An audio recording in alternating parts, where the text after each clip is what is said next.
ഡൽഹിയിൽ നടക്കുന്ന convergence India എക്സ്പോയിൽ Kerala vision digital TV, Kerala vision broadband സ്റ്റാളുകൾ ഉദ്ഘാടനം ചെയ്തു.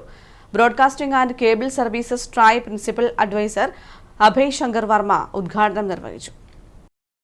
Kerala vision digital TV, broadband, key OTT ബ്രാൻഡുകളെ കേരളത്തിന് പുറത്ത് വ്യാപകമായി പരിചയപ്പെടുത്തിക്കൊണ്ട് രാജ്യത്താകമാനം ബിസിനസ് വിപുലീകരിക്കുക എന്ന ഉദ്ദേശത്തോടെയാണ് കൺവർജൻസ് ഇന്ത്യ എക്സ്പോയിൽ Kerala vision digital TV, Kerala vision broadband സ്റ്റാളുകൾ തുടങ്ങിയത്.